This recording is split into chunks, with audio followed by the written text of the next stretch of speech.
Anne-Marie Almoster-Rodriguez, élue de territoire au Limousin. Je m'appelle Thierry Perrault, je suis élu de la Nouvelle-Aquitaine, tout en haut, je dirais pour le territoire de contractualisation Louduntoire.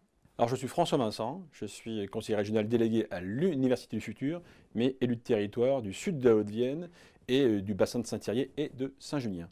Je m'appelle Katia Bourdin, je suis conseillère régionale, élue dans le groupe écologiste et citoyen et je suis référente du territoire qui compte la communauté de communes de l'Île de Ré, la communauté de communes d'Aunis-Atlantique, la communauté de communes d'Aunis-Sud et la grande agglomération rochelaise.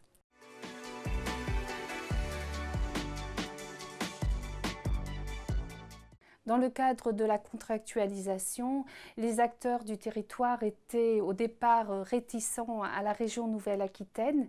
À partir d'échanges simples, on a réussi tous ensemble à ressortir des projets essentiels pour eux afin de renforcer les filières d'excellence dans l'agriculture et dans l'industrie de pointe. Il y a, je dirais, au départ une petite surprise. Loudun est dans la Vienne, Thouars est dans les Deux-Sèvres. Mais en fait, c'est notre bassin de vie, c'est notre territoire de projet. Et très rapidement, cette frontière a sauté pour vraiment coller à un territoire de projet qui est celui du quotidien pour les gens, pour les entreprises, pour les associations, pour les institutions. Et donc ça, c'est une chance immédiate qui s'est offerte à nous. Il faut donner un sens à nos politiques régionales. Et ce sens que l'on veut donner, il va s'articuler avec les projets à la fois des territoires, émanant de la volonté des territoires, en mettant en adéquation avec les politiques régionales. Nous avons effectivement, ces derniers mois, entamé un contrat qui lie la région à ce territoire,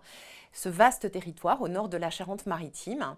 Un territoire qui a porté un projet, on va dire, ambitieux, un territoire qui est particulièrement impacté par le dérèglement climatique, puisqu'on a affaire à un territoire littoral pour une bonne partie, et un territoire qui porte des projets inscrits dans la transition énergétique. On a par exemple 2 territoires qui comptent parmi les territoires à énergie positive.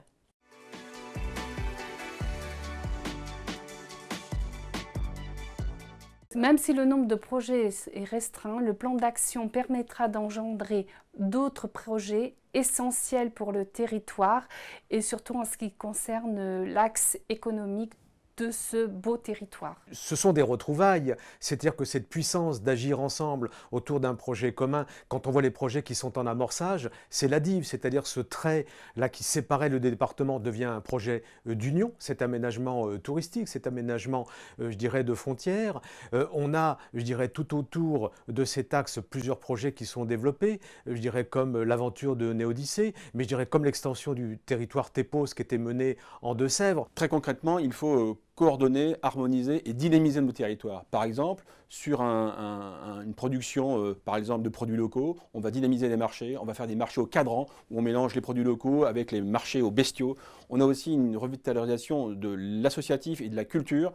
On a un des pôles nationaux du cirque à Nexon où on va investir dans des chapiteaux pour pouvoir donner justement un lieu agréable et dynamique pour la culture et le cirque. Alors les enjeux en fait sont nombreux et ils ont été partagés sur l'ensemble du diagnostic, à la fois porter la question de la qualité de vie et de l'équilibre territorial, en même temps porter un soutien très concret aux filières structurantes de ce territoire qui tournent autour principalement de l'économie maritime, qui tournent autour de la filière agroalimentaire et qui tournent également autour du tourisme. Mais toutes ces activités économiques qui sont portées par ce territoire dépendent évidemment de la protection des milieux et ce sera le 4e axe qui sera défendu dans ce contrat.